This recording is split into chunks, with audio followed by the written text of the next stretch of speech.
slept with the hockey stick. Most people would sleep with a teddy bear or little dog, whatever it might be. I was always a hockey stick. I can't think of anything else other than like, oh, what do you want to be when you grow up? I'm like, a hockey player. And like teachers and stuff would be like, no, like, what do you really want to be? I'm like, a hockey player. And I'm like, I'm going to be a hockey player. Of the net, Koskinen comes across, wraparound, scores! Domi, what a goal! What legacy do you hope to leave as a hockey player? My parents got divorced. It was a very public divorce, which made it a little bit harder for me. Then I was diagnosed with type 1, and then not long after, I was diagnosed with celiac. With 2 autoimmune conditions and a pretty stressful, life-changing event all in one go. I never really let that in of how much that was as a kid, but I look back, I'm like, wow, good job. If you're talking about young athletes or young kids, your journey at this stage, if you could leave them with one message or one thing to share with them, what message would you share with them? Today's episode, I'm going to be interviewing Max. So a lot of people know Max already. So I'm going to go through some quick hitter facts that honestly, most of you who are listening probably already know about him. Okay. Obviously Max Domi is a professional hockey player. He was drafted in the first round, 12th overall to the Arizona Coyotes in 2013. He's played for a decade in the NHL. I was looking up some stats, Max, and they said that the average time in the NHL is 5 years. Actually, the median's only 3 years. So you've in a unique category there. I didn't know that. You played for 6 different NHL teams. You're currently 7. playing. Oh, 7. Okay. Oops. Yeah. Internet's wrong. Currently playing for the Toronto Maple Leafs since 2023, which is not only your hometown, but also your father played for this team. Yep. You're mostly known for being a gritty, high energy, emotionally charged, and competitive. I think that's how most people know you. But you've also a legacy here is that a lot of people may know you because your dad's world famous for being one of the most notorious brawlers in all of NHL history. Yeah. And you live and breathe hockey. Honestly, you live and breathe being better at it. I saw online that you're 4'9". Is that accurate, Max? You had to throw in the height early on. I just was checking, Max. Is that right or is that wrong? Just so everyone's clear, I'm listed at 5'10". I'm not 5'10". I'm just shy. I'm like 5'9 3/4", but we always round up in sports. So yes, I am 5'10", and I'm sticking to that. Okay, 4'9" is not that far off. Okay, so that's how most people know Max, but I actually never knew Max as this person. In fact, I hadn't, when Max and me first spoke, the context had nothing, hockey was a part of the conversation, but it was actually nothing really about that. It was more so about Max as a person and some of his challenges. And one of those challenges being living with a chronic, irreversible metabolic disease. A lot of people know him as the NHL player, but they don't know him as someone who's lived with this unique diagnosis since he was 12 years old. A lot of people know him as a brawler and gritty and very competitive, but personally, he's super upbeat, positive, incredibly respectful, and genuinely super kind. In fact, some people have called him a teddy bear. I was told to say that on this podcast. And a lot of people don't know this side of Max, and that's actually a lot of what I want to get into about Max is this other part of Max that people don't actually really know about him. He's extremely curious and constantly learning. He's incredibly giving. He's super ridiculously focused and motivated. That is one thing that I think separates Max from almost anyone I've ever met is that he has some very unique qualities around him. And one thing that really stuck out to me when I first met Max is, they talk about it, the 5 closest people are average of the 5 closest people is usually a sum of who the person is. And when I got to really know Max over the years and got to meet some of the people closest to him in his life, I can say they're incredibly respectful, incredibly kind, and genuinely incredibly nice people. I remember when I came to Toronto for the first time, the way his family treated me was unbelievable, like unreal level of care and kindness. And so I think you'll get to appreciate Max on a level that most people have never got to know him, because I think he's largely misunderstood if you only watch hockey. And so I think this will be a fun interview to really get into the depths of that. And I got a lot of interesting questions packed here. Dude, thank you. That's very nice. I appreciate the kind words. It means a lot, especially coming from you. So thank you. Hey man, I'm legit excited about this because there's actually a lot of things I've wanted to ask you that I've never asked you. So fire away, brother. All right, let's go, man. So the first kind of category questions is really about your early life and your influences. And we've talked about this a bit in season 1, episode 2 and 3. But I think it's important that we briefly touch on this just for the listener who's maybe just tuning into this episode alone. Can you kind of briefly tell us about your early childhood and where you grew up? Yeah. First of all, not a lot of people actually realize this, but I was born in Winnipeg, Manitoba, which you probably don't even know where that is. I have if no you're an idea. American. So Winnipeg is a really, really cool town and cool city, actually. Sorry. And it's right in the middle of Canada, basically. You're kind of looking at like across the border from like Wisco area, I think. I hope that's right, but like it's cold. It's very, very cold. Well known for a lot of snow and being freezing. And their hockey team, the Winnipeg Jets. So my dad actually played there back for a couple years, and both my older sister Carolyn and I were born in Winnipeg. I lived there for like, I want to say it was like 2-3 weeks, and then moved to Toronto. So Toronto's home for me. I grew up here, kind of was raised here and all that stuff, but I was actually born in Winnipeg, Manitoba, where my dad played, and he was traded at the deadline to Toronto, and I think he actually left, and my mom had to wait until I was like a certain age before I could go, and saddled up, went over to Toronto, and the rest is history. I actually didn't go back to Winnipeg until my first game against the Jets in the NHL, so it's nothing against Winnipeg. I just had no real reason to go out there, but I will tell you that my mom and my dad both have very, very fond memories of playing in Winnipeg. They said the people there were second to none.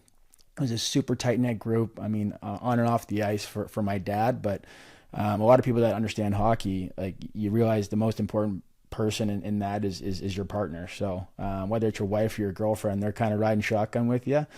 And my mom said that the group of girls in that locker room were second to none. They were so tight, and they did everything together. And I think that was really cool for me to hear. And I look back at it and I'm like, man, I wish I would have spent more time in Winnipeg. But anyways, that's where I was born. So shout out to Winnipeg. But I grew up in Toronto. I went to school here, played minor hockey here throughout the years. And Toronto's home. I still live here, as you said. I play for the Leafs now, which is a dream come true as a kid growing up in Ontario. Everyone watches the Leafs every Saturday night, and for me, it was always unique because I was watching my dad too. As you touched on, he played in the NHL for 16, 17 years, and 13 of those I think were with the Leafs. So yeah, I feel like it's just been a part of my DNA, part of my family, my whole life, and we've always talked about the if I ever have the opportunity to play for the Leafs, I'd love to take that. And they brought me in 2 years ago now, and it's been better than I anticipated, truly. Yeah. The way you get treated in the organization, the staff, all that stuff, they're second to none. The fan base is incredible. Playing at that rink is a rink I literally grew up skating around with. I mean, my pops. There's a picture actually right here. As you can see, that's me. That's my dad. I must have been after a practice or something. And that's at the Air Canada Centre, which is now known as Scotiabank Arena. That's where I play. It's the same ice sheet, and I used to skate around whether he was out there or not, sometimes by myself, sometimes with one of their goalies, Curtis Joseph or Ed Belfour, both Hall of Famers, and I try and score on them. But I always remember, like, that's like 4 or 5-year-old me buzzing around on the sheet, just thinking, like, man, looking at all these seats, it's like 20,000 empty seats. I'm like, imagine how cool it would be to play here with people in those seats. And I think that was such a vivid memory for me because I'm like, man, like it drove me. It really did. And I'd always think about it, whether it was a minor hockey game or a tournament, whatever it might have been. I'd always think, oh, one day I'm going to play in the NHL. And it was just, that was my life. And I was always dedicated every single second of my day. I'm like, I'm going to get to the NHL because this is just, there's no way anything can beat this. I'd see how happy my dad was. I'd see how cool his teammates were and the special stuff they had going there. So that was my life. Everything was geared towards making the NHL. And I look back at it and I'm like, man, I'm grateful I grew up in this city because there's no better city in the world when it comes to our sport than Toronto, Ontario, Canada. What age were you when you were on the ice looking up at the stands thinking that thought? And did you always know you wanted to play hockey? Yeah. A lot of people ask me actually, like, did your dad force you to play hockey? And I'm like, I think I came out of my mom just buzzing from like literally birth, just with a hockey stick in my hands. You know what I mean? Like as I said, I think I was 4 or 5 years old in that picture there where I'm wearing the yellow jersey. That's Lorne Park minor hockey program, I believe. And I think that was the Bruins, ironically enough, that I was playing on. So whenever someone would knock on our door, my mom would always, oh, here we go again. I'd always, I got it. I'd run to the front door, open the door. It didn't matter who it was, boy, girl. I mean, 90-year-old, 40-year-old, 20-year-old. They were going to have to come down to the basement and stand in net and let me shoot mini stick balls on them for a bit, or little mini rubber pucks, until they could do anything else. That was part of coming over to our house. Didn't care who you were. You're going to have to come play goalie for a bit. Welcome to the house. All right, you're free to do whatever you want now. Thanks for letting me work on my shot. And that's like literally from like 3 years old to 10. You know what I mean? So it was in my DNA, man. I carried around a hockey stick everywhere I went. I slept with the hockey stick. Most people would sleep with a teddy bear or a little dog, whatever it might be. I was always a hockey stick. Like, it's all I thought about, all I cared about. And it got to a point where I was like, man, like I can't think of anything else other than, like, people are like, oh, what do you want to be when you grow up? I'm like, a hockey player. And like teachers and stuff would be like, no, like, what do you really want to be? I'm like, a hockey player. And I'm like, I'm going to be a hockey player. And like, that's when I started to realize, like, the whole manifestation thing is a real thing. And I wasn't really thinking like that. I was just like, I wanted to be a hockey player, and I was prepared to do it, and I was going to do it. So there are a lot of fond memories, man. And honestly, you've been here for a few days, but hopefully you can come down during the season and check it out, because the energy that you get from this city when the team's playing or we're going into playoffs, whatever it might be, it's really second to none. And everyone and their grandmother is getting behind the team, whether they're at the game or in the streets, they're at home watching on the couch. Brings families together, and it really is. I mean, it's like nothing else. Yeah. I always compare it for Americans. It's probably the only two things that I would probably put it on par would be like the New York Yankees or like the Dallas Cowboys. That's the Toronto Maple Leafs in hockey for sure. And when we were in Toronto, it was such an amazing city. The people were incredible. Like, it's a an great amazing, city, amazing place. Max, what would you say is who was or what was your biggest influences growing up at that time? It could be in or outside of the sport. Yeah, I mean, I think the easy one's obviously my dad, right? Going to the rink with him and stuff. As you said, he's a legend, and for reasons that he deserves to be. I mean, he's probably the toughest guy to ever play the game. He's shorter than I am. He'll get mad at me for saying this, but he's for sure under 5'9". He's an absolute fire hydrant. He's a brick shithouse, literally. And he was fighting guys that were 6'5", 6'7". I mean, 250 plus. You know what I mean? Like, these guys are absolute animals. And here he is, this big, and he's not only doing well, but he's taking it to a lot of guys. And those of you that don't know hockey, it's the most selfless position in our sport. Essentially, what a tough guy or an energy guy or whatever you want to call it. My dad would essentially step up for his teammates no matter what. Someone got hit, one of their top guys got hit, he's going out to answer the bell. The team's not doing well, it needs some sort of energy shift or momentum shift, he's going out answering the bell. Like, he doesn't get anything out of that. He really doesn't, but the team does. He's a great teammate off the ice and all that stuff. And I saw that. I saw that front row. And even though I was a young kid, like, you still absorb all that stuff, right? And I saw how much everyone loved him. I saw how much the fan base loved him. The city of Toronto loved him. Still to this day. I mean, he can't walk down the street without people driving him nuts and saying hello. It's like the excitement you see on people's faces when they see him. It's like nothing I've ever seen before. And he deserves that. He really does. And so I'd say he's the easy one, but the other guy would be Matt Sundin. I know we've talked about it. Matt still helps me with some of my off-season training and whatnot. One of the hardest working people I've ever met in my life. Talk about dedication to the sport and becoming the best and getting better. I mean, that's him. Hall of Famer through and through. I wish he would have had the chance to win a Stanley Cup. I mean, hardest trophy in sports to win, but I think that's the one thing that doesn't put him on like the GOAT list, you know, because other than that, he's done everything. And the way he treated everyone away from the rink, the fans, the parking attendant, you name it, just pure class, pure respect. Everyone loved him, and his work ethic spoke for itself. Obviously, I wasn't in the locker room like during games and stuff, but from what I've been told and how, I mean, I've built my relationship with him now over the years. He led by example, and he only spoke when he had to. And silent assassin, man, that guy was just an absolute animal in the gym, on the ice, you name it. He was there, he showed up, and he led by example. So those two are probably the biggest influences on me. I wore 13 as a kid growing up. Everyone always asked me, why didn't you wear 28? I was like, first of all, I actually hate 28 as a number, but that's my dad's number. And everyone always talks about, oh, how great it is to have a dad. You're so lucky that this and that. I'm like, yeah, you're absolutely right, I am. But it's not all sunshine and rainbows. There's certain aspects of growing up with a famous father, especially in the city that he plays in, where he's probably one of the most recognizable faces in the entire city. Parents and kids are always going to use that against you, right? You're only here because your dad, this, that, your dad sucks, you suck, like whatever it might be, your personal life. How much did you experience that, Max, growing up? And when did you first experience that growing up? Dude, my whole life. Going back to 4, 5, 6 years old, like kids would throw that at me and I'm like, what? Like, what are you talking about? I'm just here to have fun and play hockey, man. Like, why are you bringing that into it? But I learned early on that you got to have pretty thick skin. And it's easy to just sit there and be like, oh, like, kind of feel sorry for yourself or like take that shit personal. I'm like, man, I don't care what those people say. And if they're chirping me, that means I'm doing something good because they're trying to get under my skin because I look pretty good out here and I'm making their lives harder. So I kind of flipped that switch at a real young age. Largely. What age was that? It had to be, 6, 7 years old, 8 years Wow. old.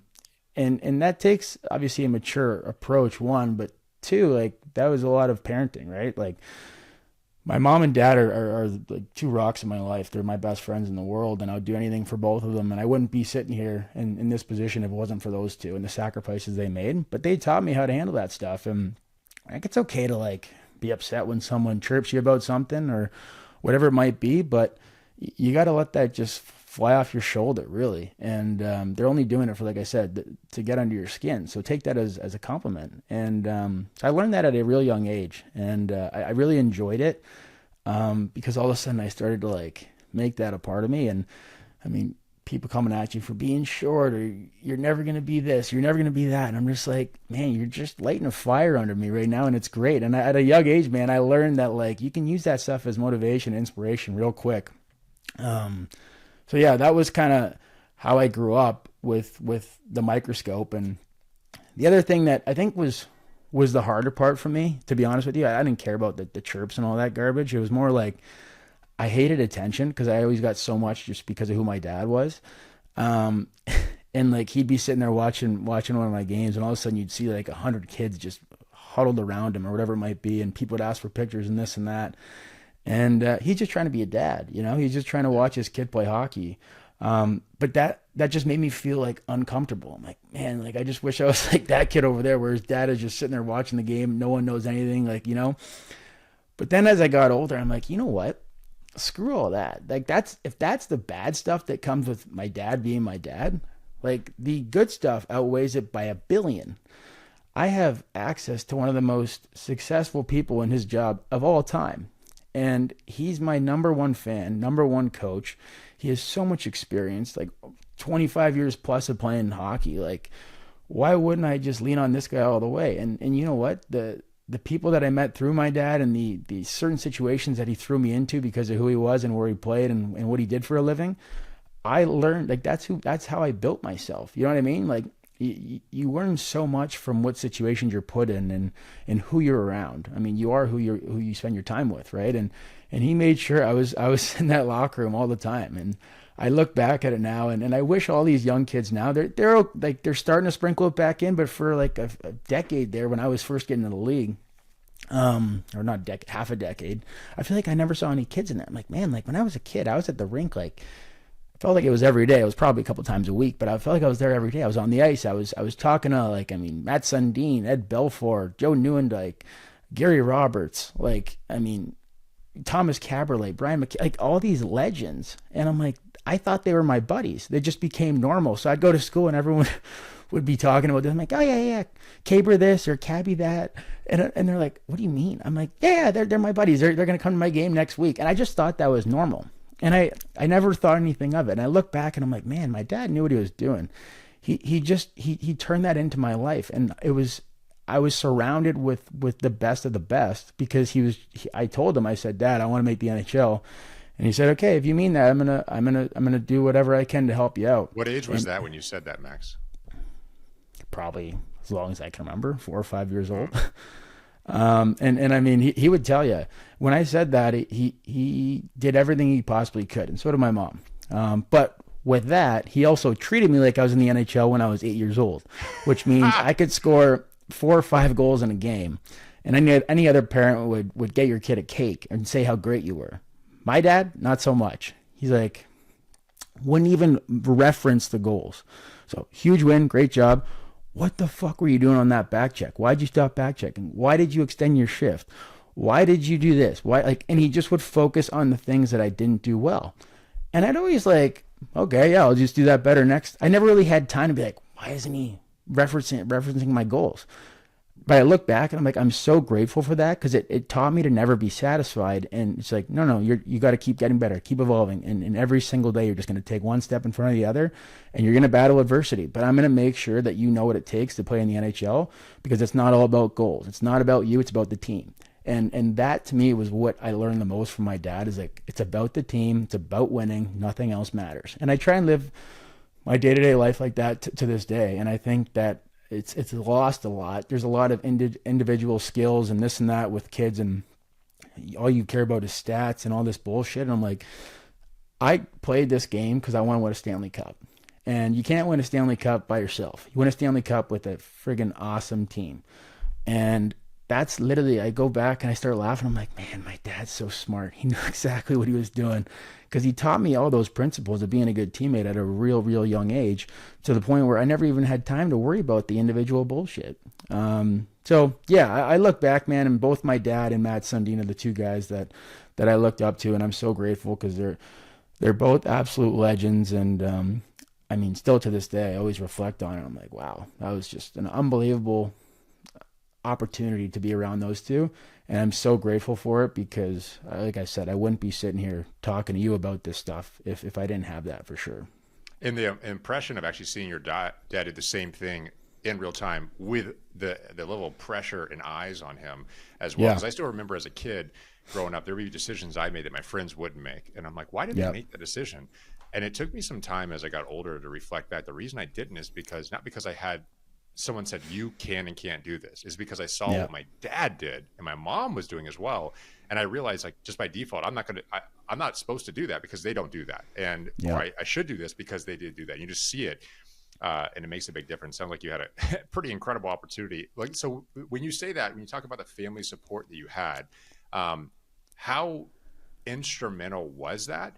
And you know, for your dad, did you obviously knew him probably in a different way, but you also said that he treated you when you said I want to go to the NHL a lot like with that mindset. Yeah. So do you think, how did you see your father, and how different or similar do you think the world saw him? Totally different. I mean, my dad was my dad, right? And my best buddy in the whole wide world. So like growing up, it was always, I mean, he had more of like a coach's perspective from our relationship when it came to hockey. And he's like, okay, well, if you want me to do this, like, this is on you. I'm not forcing it on you. Like, and I'll be the first one to tell you, I asked him to treat me this way. And he was hard on me, very, very hard on me, but I needed that, you know, and I needed that, constant accountability check. And it's like, okay, like he never let me get satisfied or think I was good or like think I was too good or any of that. It was always more. And I don't even think he realized how well of a job he did with that. But he did. He did a fantastic job. And so did my mom. But I'll never forget, like as a kid, and I tell everyone this, whenever I talk to kids now, because like, as I mentioned earlier, nowadays it's everyone, I mean, there's 5-year-old kids that are on the ice 6 days a week. I was just talking to a good buddy of mine and his kid is literally 5 years old. He's got him on the ice 5 times a week. I'm like, dude, it's July or August. Like, what are you doing?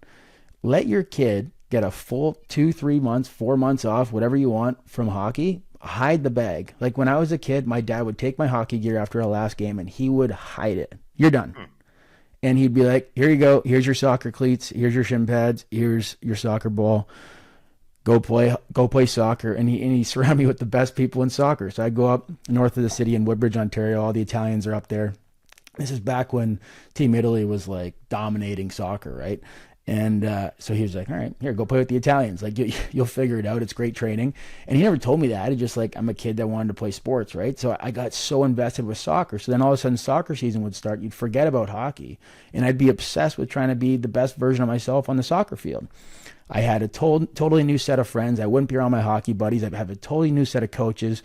So you're learning a totally different perspective from a whole new group of people that's separate from your school friends and separate from this and that. And all of a sudden, like halfway through the soccer season, I'm not even thinking of hockey at all. I'm like, man, I miss being on the ice. And then I'd start bringing up, oh, can I go on the ice? And he'd be like, nope, nope. All my buddies would be playing spring hockey or summer hockey. He goes, nah, don't worry about it. And nowadays it's tough because I understand both sides that you don't want to get too far behind and whatever it might be. But for me, it was just like my dad forced me to try and be like, he treated me as if I was like trying to become a professional soccer player. You know what I mean? And that's how I escaped the whole hockey around the clock mindset.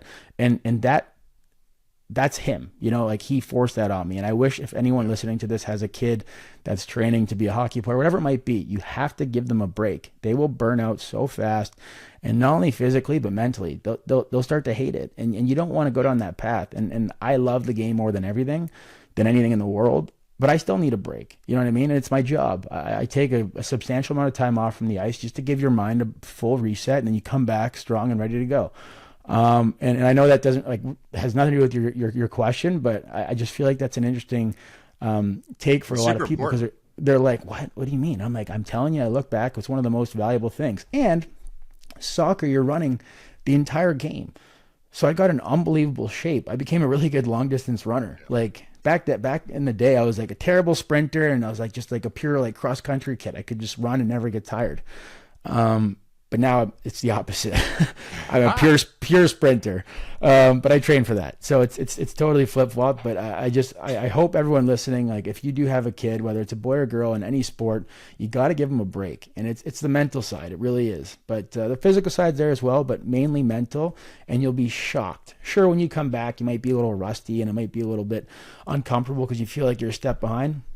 That'll be gone in 2 weeks. And you'll benefit more because Christmas time, you were flying and everyone else is just like, playoff time, that's when it matters. That's why do we play sports? To win.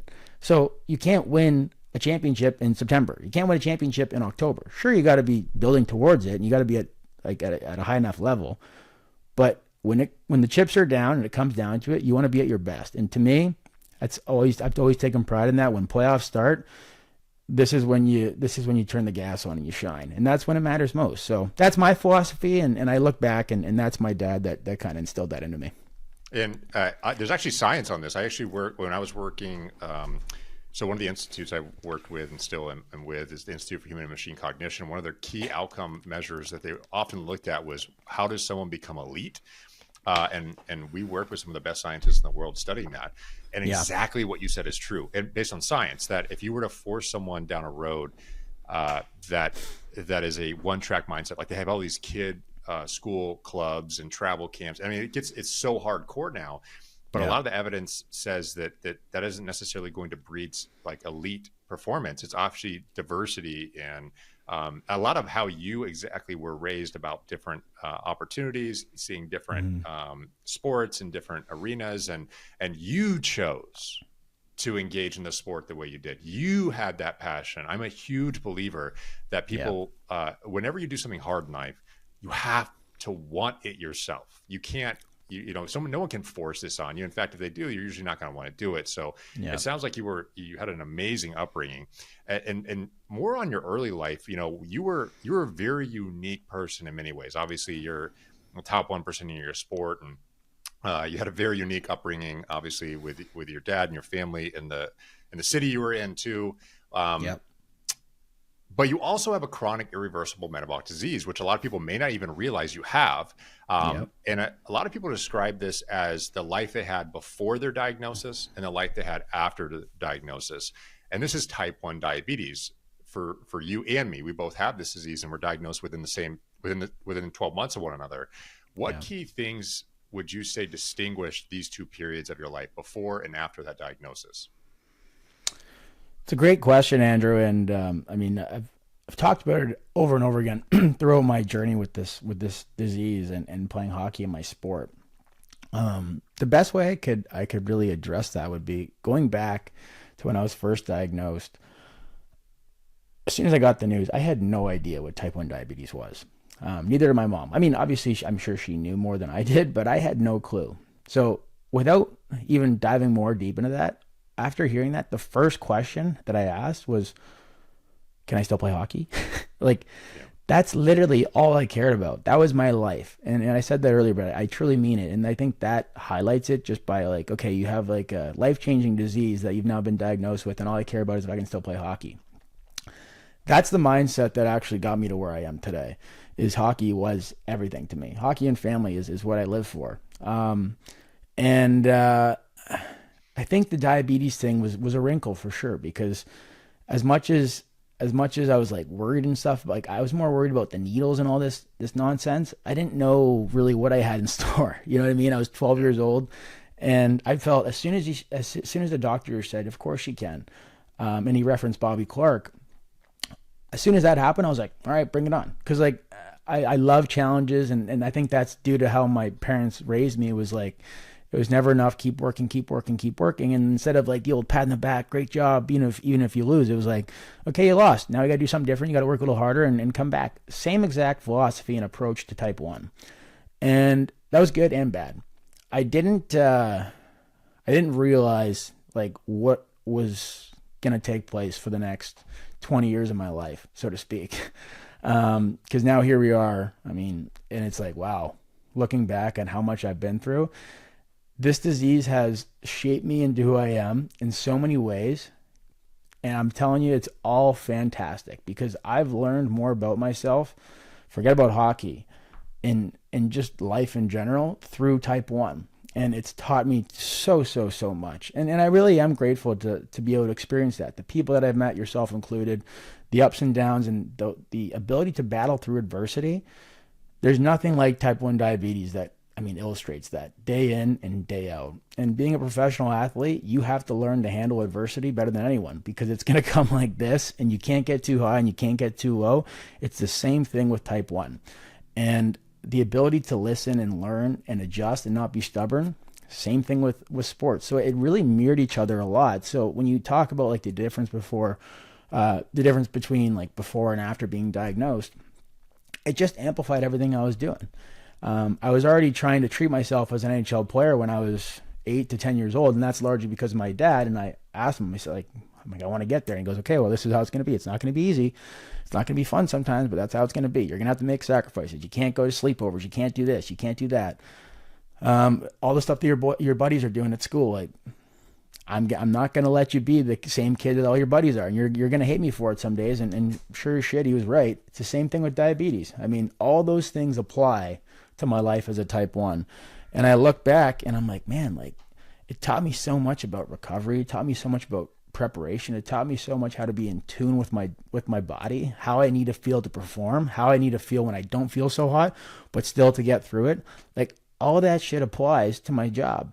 So I have a fantastic relationship with my disease. I really do appreciate everything that it's taught me. Would I take being normal tomorrow? Yeah, probably. But at the same time, I'd think about it. I'm like, you know what? This has really helped me get to where I'm trying to go, man. And it has taught me so many valuable lessons that I would never have experienced unless I had this disease. So there's always a positive approach to everything, really. And I always tell kids, no matter how old you are, and adults too, I'm like, listen, there's going to be days where you're struggling. You're going to feel sorry for yourself. You're going to go down a dark path, and that happens. It still happens to me. I'm sure it still happens to you, Andrew. It happens to everyone out there. I can relate to that 1,000%. But you're also faced with a decision. You can sit there and just continue to just pout and be this negative version of yourself, or you can look at it and smile and say, all right, let's go. Let's take this on head on and let's get better and let's learn from it. Let's adjust and let's keep moving forward. And as I said earlier, it's that same mindset of just building that house, man, brick by brick and one foot in front of the other. And not every day is going to be easy. And it's the same thing that applies to life. So as far as I'm concerned, I was always way ahead of the curve. Even though I had to do way more work, I had to be way more mature and way more prepared than everyone else. And it's a big reason why I got to live out my dream of playing in the NHL at the highest level in the world, because you can't possibly sustain a career against the best in the world when you're not doing that stuff anyways. So that's the way I look at it. So did it change much? I mean, of course, it was life-changing instantly, and I did my laundry list of things I had to do as soon as I walk out the room increased by about 1,000 things. The stress and anxiety increased, of course, but everything else was kind of the same. So it really aligns with what I was trying to do anyways. Well, Max, so on that question, like what type of support, how involved were your family in your diabetes diagnosis, and what type of support or lack thereof were they having in the process? I mean, my family's everything, man. Both my parents and my two sisters, they're the biggest reason to why I am who I am today.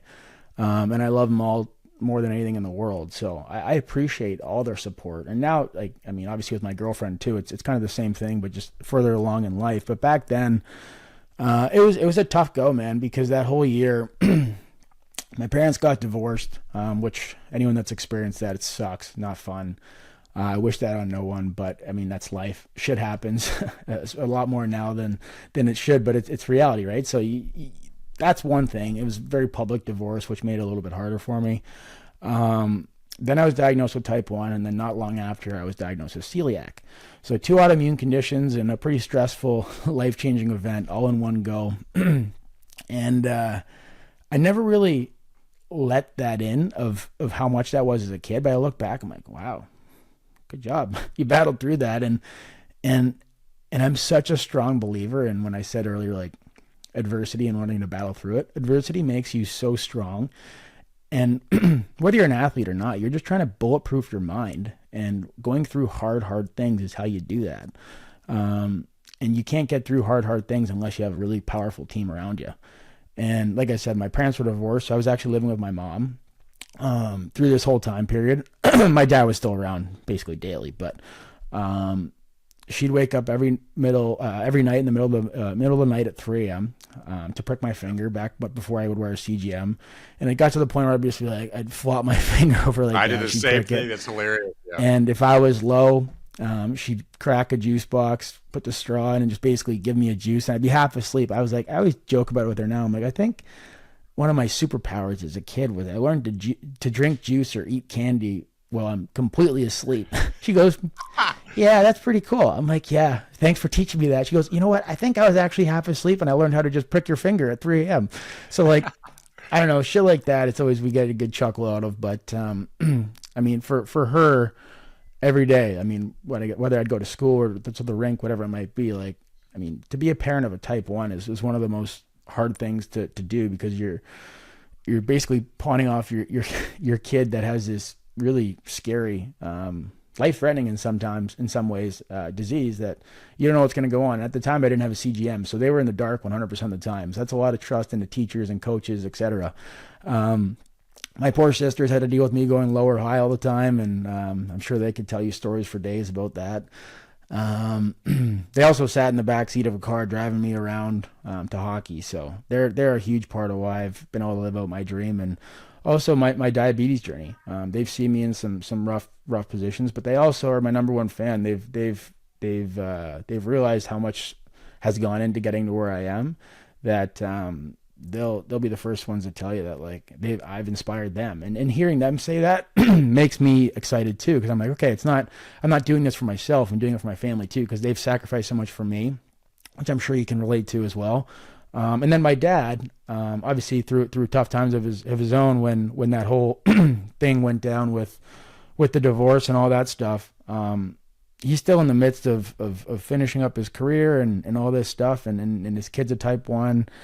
That was a stressful time for him too. Both my parents were in one, obviously, and while doing that, they had to basically raise a kid that had type 1, and neither of them had any experience of how to deal with this. So I can only imagine what they went through. And my mom was much more hands-on. My dad became a minor hockey coach for me a little bit further down the line, so that was always a treat.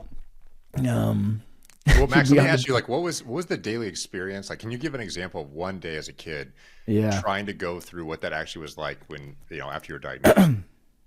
Well, I think I took the approach initially that I was like, oh, they told me I can do whatever I want, live however I want. And there was like, I was a kid that like, if you say something, I take it pretty literal. And I always wanted to be my own like independent person. As I touched on earlier, I hated detention through my dad and all that stuff. I just wanted to do my own thing. Like my parents never had a clue what went on at school, never had a clue what went on at the rink, like as they shouldn't. I mean, I couldn't stand when kids would go home and tell their parents everything, and all of a sudden I'm in trouble for this or that. Like that drove me nuts. So I was never a kid like that. But when you're diabetic and you're like that, it's not easy. So I'm sure I had my issues with them because I'd go to school and they would have no clue. And the amount of lows and highs that I'd go through on a daily basis, where I look back and I'm like, man, oh man, the damage I did, and put myself in some real tough spots just because I was like, I refused to really acknowledge that I had to treat myself differently than everyone else because I wanted to be like all my buddies. In terms of what I could eat, when I could eat, the insulin, the testing of the blood, the responsibility was just kind of over my head for a bit there because I was just, I feel fine. I'll work through it. And I was a pretty tough kid. Like going low or high would usually affect someone, I mean, pretty substantially. And I just never let that happen. And I'm not proud of that because I think it's not healthy to do that. Obviously we know that. But again, it just taught me to be mentally tough and work through things. And I learned the hard way. I put myself in some real tough spots over the years, and eventually got to the point where I was playing pro hockey, and now here I am, and I'm a huge nerd when it comes to all this stuff. But I think going back to that daily, program as a kid, I did not do things the right way. Do you think hockey helped you, Max, like see through the clouds and the smoke that came with type 1 diabetes so you could see past it and have something to go towards in the moments where you had the smoke and the highs and lows of type 1 diabetes? Yeah, because that's all I cared about. I remember sitting at school and just looking at the clock. I had some great teachers, fantastic. But I'll never forget him. He's one of my all-time favorite people. I haven't seen him in years and years, but who knows? He probably won't see this.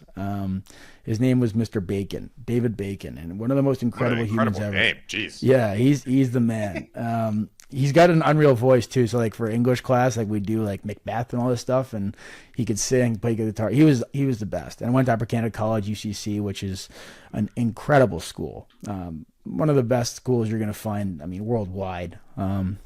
It's some of my best friends in the world went there with me, and the networking you can do as a kid is second to none. So anyways, back to Mr. Bacon. He was my coach. I was in 6B, or no, my coach, my teacher, 6B. And this poor guy had to deal with me. And I remember my mom coming basically being, okay, here's 6 juice boxes. Just keep them on your desk. If Max goes low, he probably won't tell you, but like you'll be able to tell, like he'll be looking a little weird, slurring his words and all this stuff. So just make sure you give him a juice because he probably won't ask for one. That's just how I was as a kid, which is so stupid. So don't do that if you're watching this and you're a kid. Like make sure you're proactive and you tell everyone around you what's going on. And prepare for that stuff because you are going to go low and you are going to go high in class or in practice, and you have to be ready to go. But it's also understandable you didn't want to bring that to the forefront. Most kids don't. But so how did he approach that when you're So we became super tight, and we have this outdoor school called Norval, and it's about an hour away from the city. And that was like my first experience, an overnight experience. It's like a camping experience, essentially. You go in a tent and stay there for a few nights, whatever it might be. And my mom was like super stressed about it, but I was like, Mom, I'm going. She was worried. This was like months after I was diagnosed, so very early on. And she was so stressed. But he's the reason I was able to do it. And the stuff that he did to allow me to just kind of feel like I was part of it, just part of a normal trip like everyone else, and limit all the distractions of being different. And he was so cool about it. And I don't even think he realized how much that did for me for the rest of my life, but that actually changed my whole mindset on, okay, I got to be more open. And it's okay to ask for help. It's okay to tell people that you have to do this and that. It's all good. And that was really early on in my diagnosis. So big shout out to Mr. Bacon. You are the man. And he had this really cool, massive dog. I want to say it was like a Newfoundlander. It was huge. I forget his name, but anyways, like he was so cool. And like, I always love looking back at some of the special connections you make, and unique connections with teachers or coaches. Like you don't realize how much that shapes you when you become an adult. So I think all those teachers and peers of all these kids that are a little bit older and coaches, like you have no idea the impact you make on them. It's literally like I look back and I'm like, such vivid memories of these people, and like I wouldn't be here without them. So it's such an amazing thing to think about, and they were a big part of it. So the day-to-day thing was a lot. I mean, I had to always bring insulin with me. I had to always bring test strips with me. I had to bring sugar, juice boxes, whatever it might have been, insulin. Like I was always taking a little backpack, and I'd forget it places because I was just that kid. How much did the teams you played on in the different sports, how accepting were they, and how accommodating were they to this situation? So again, they're only going to be as accepting and as accommodating as you let them be. So for me, I didn't open up nearly as much as I should. My first year playing for the Don Mills Flyers, my coach was Bob Marshall, and we had a really good team. It was my first time moving from the Marlies, which is another organization here in minor hockey, to another team, which is the Flyers. So anyways, without getting too much into that stuff, new coach, new teammates, all this, and now I'm a diabetic. So I was like, oh, I don't want to be the kid that's a diabetic, whatever it is. So I was super low key about it. And we had like this summer camp, I'll never forget. And it's so funny looking back at like how little events just shape your whole life. So I'm at this camp, and it's a hard camp. It's like our summer training camp, whatever it might be. And we actually went to Muskoka, which is a couple hours north. There was 2 guys on our team that had cottages up there, Matt Buckles and Paul Rakai. So half the team would go to Paul's, half the team would go to Matt's, and we meet at the rink every single day. And this is so cool. I was so like shy and reluctant to like share anything with my teammates because I was like, these guys all know me as like a really good hockey player. I don't want them to just think I'm a diabetic, you know? And I thought that was a bad thing for whatever reason at the time. But yeah, one of my teammates, his name was Chris Jupp. And I haven't talked to Jupper really since this year. But I guess his daughter or his sister was a type 1. So we were at Paul's cottage, and he was actually coming in to check on me and be like, wow, that's how cool. you feeling? And I was like, no fucking way. Like, you actually care, and like, you know what's going on. I don't feel weird talking about it. And then all of a sudden, like, wow. I'm having this conversation with him, and I'm like so excited. I'm like excited to share this stuff with him, and I'm asking him questions because his sister's been a type 1 way longer than I have, of a few months. And then all of a sudden, Paul, who's the guy that has the cottage, he's asking questions, and he gets excited. Me and him went to school too. And then the other guy jumps in, and he's asking questions, and I'm like, wow. Like, why didn't I just start out this way? Because they're all so excited to like, oh, we want to help. Can you teach us how to inject you with insulin? Can we, like, how do we test your blood? What happens if something goes wrong? And like, we're like friggin' 13 years old at this point, guy, 12 years old. Like, these kids are like asking how they can help me. So what that taught me, I was like, why would I sit there and be a little like shell of myself and try to think I'm doing the right thing for myself by being like everyone else? I'm like, I can still do what everyone else is doing, but I'm not like them. So I have to share these things with them so that they can help me help them, you know? And at the end of the day, that's what it's about. If I'm low or high during a game, I'm not helping my teammates out. So that whole experience at Paul Rakai's cottage with Chris Jupp and his mom and sharing all this stuff about his sister, it totally changed my mindset. And it allowed me to feel comfortable being the type 1 kid on the team. And not only comfortable, but I was excited because I'm like, these guys have a whole new respect for me because I'm doing the exact same thing they're doing while I'm checking my blood, while I'm low, while I'm high, while I'm giving myself insulin. And it just empowered me to feel like, man, this is a cool feeling. And so it totally changed me. And those are just events that I like. That's 2 events out of 100 that I could share with you where I'm so grateful for the people around me as a kid because they all helped me in their own way. And I'm so appreciative, so grateful. And I love every second of reflecting on it because it just makes me so happy. And I don't even think they realize what that did for me. It's cool because before you were talking about how it amplified everything you were already doing. And I have a very similar experience. And that when I got diagnosed, initially it was like, I was like the weight of the world was on my shoulders.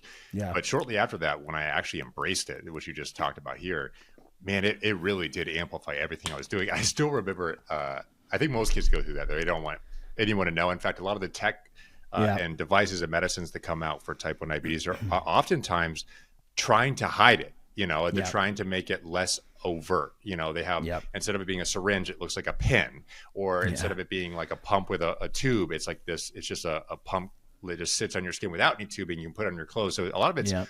geared around doing that because it has a lot of appeal to people initially. But I had a very similar experience when I was first portraying to the world that I had this, because at first I hid it. But when I didn't, I actually, I still remember this. I had this huge crush on this girl in high school. And I remember when I first said, hey, I have diabetes, and oh, well, what do you do? Oh, how do you inject? And I was like, oh, this is cool. And so they're like, oh, can I try that? I'm like, oh, this is great, man. Okay, let me tell you everything about type 1 diabetes. And so they got really involved in it. And remember that girl that had a crush, and she's like, oh, can I try and inject and do this and test your blood sugar? I'm like, yes. I was like, I got tattoo type 1 diabetes on my forehead now, and so but there's many moments like that along the way. But to pivot, 100%. when you're talking about actually more of your minor hockey and early stages of hockey, the experience, actually, to back up, what was your experience like playing in junior hockey or even, minor hockey? And do you feel like that actually prepared you for the NHL? Oh, 100%. For the hockey fans listening, and I'm sure you guys are aware that I played in London, Ontario for the Knights. So the London Knights in junior are like the Leafs of pro hockey. So for junior hockey, we're literally the Leafs. We got 9,000 fans plus. I think it's 9,046 every single night. Doesn't matter if it's a Tuesday, Friday, Saturday, whatever it might be. And wait, how many fans per night? 9,046. Are you serious? Wow. Every game. And it was a big following. So on the road, we'd have a huge fan base too. They're notorious for just basically bringing in all the top players. They do it by unbelievable scouting. I mean, they somehow draft some of the best kids every year. It's unbelievable. Wait, so to back up for those who are not familiar with this, there's a draft for junior. There's a junior hockey league draft. Yeah. Wow. So essentially, if you look at it to mirror an American vibe. So what you guys look at college football as, that's what we look at for junior. Essentially. Okay. So it's the OHL, and the CHL has 3 leagues. So there's the Ontario Hockey League, which is obviously in Ontario. There's the Quebec Major Junior Hockey League, which is in Quebec. And then there is the Western Hockey League, which is obviously Alberta, BC, Manitoba, etc. And you can bring in certain kids from the States, depending on where they're mapped out. They can join only certain leagues. So let's say you're from Michigan, you can only go into the O or the Q for whatever reason. I'm not going to get into that. I don't really know.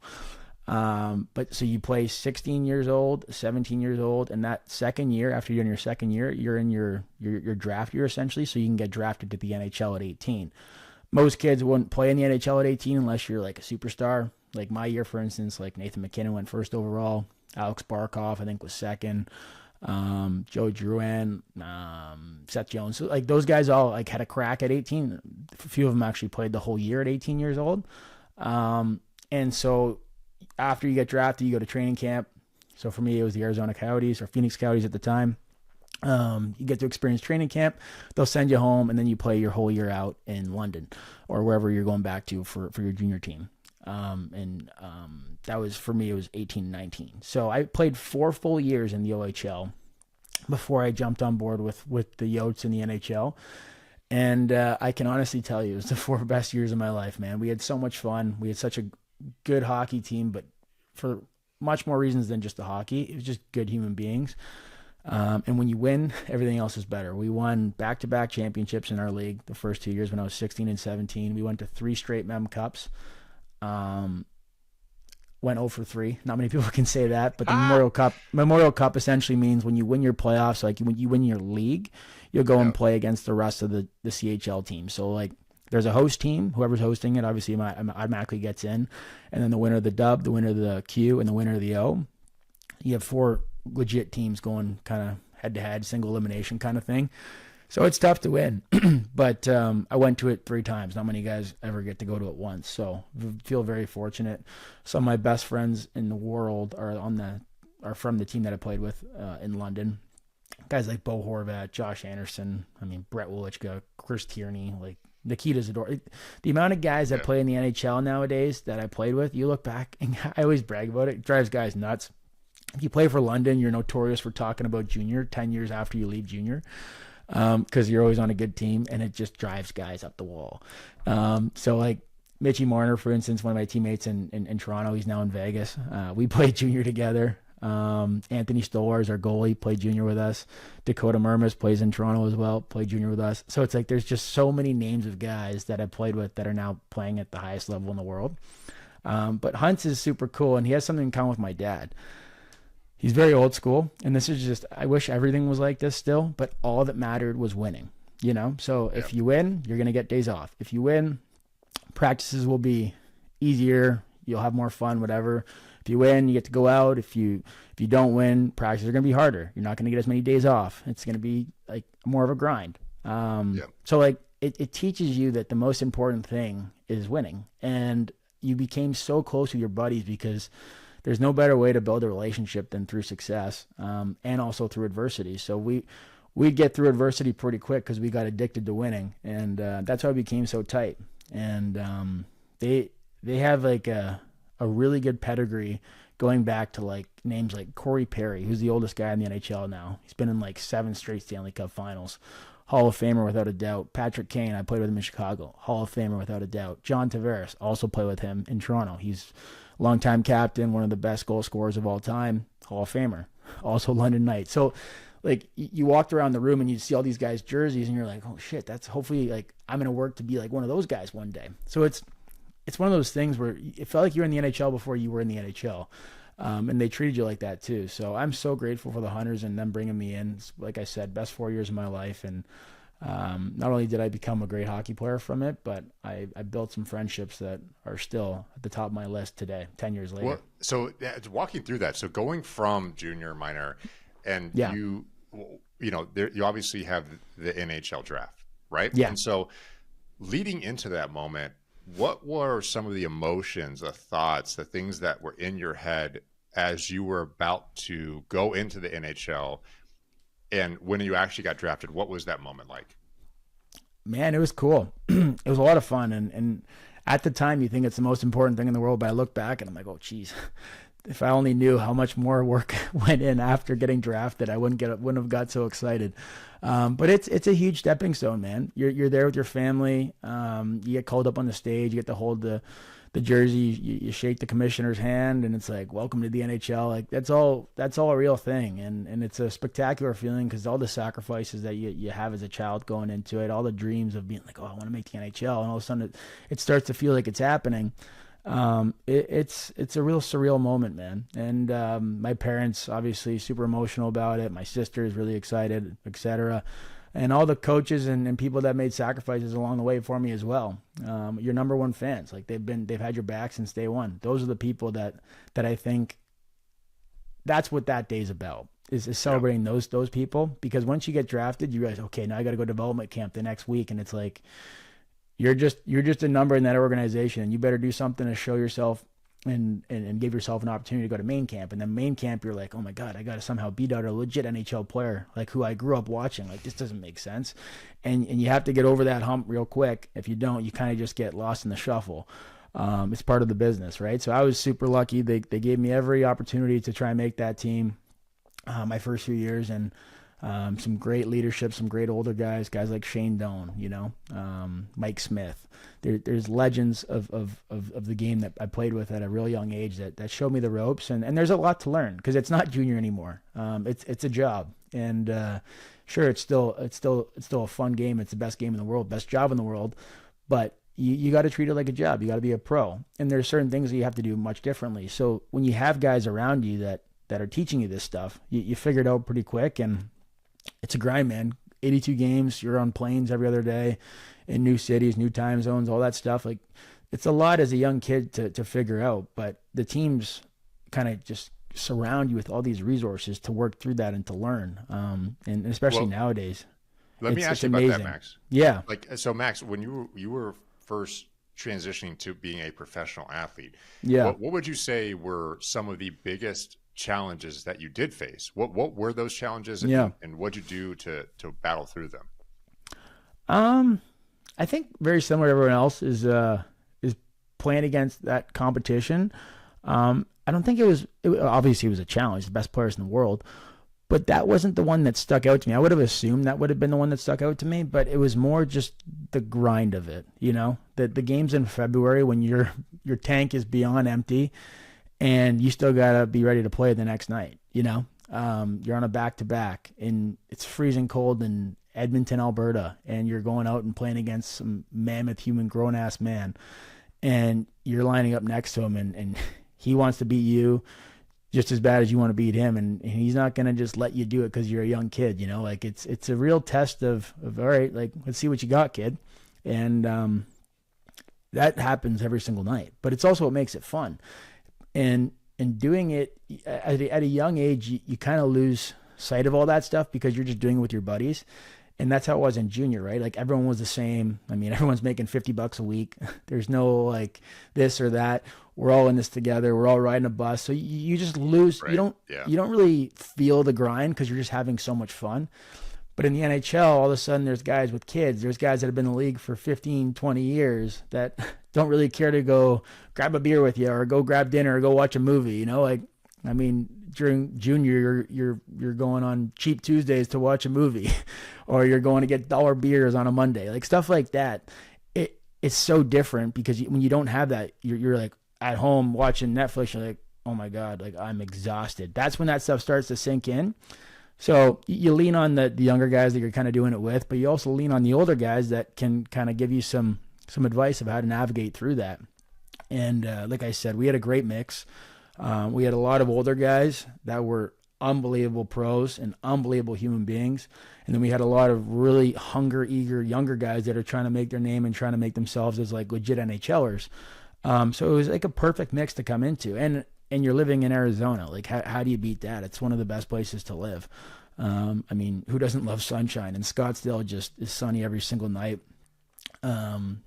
Every single day, and the food's fantastic, and really the fan base was good too. The training staff, second to none. Like, I still talk to all these trainers because they become part of your family almost. You're with them every single day, and I love them all to death. So you build these unbelievable relationships when you're with someone every single day through this grind.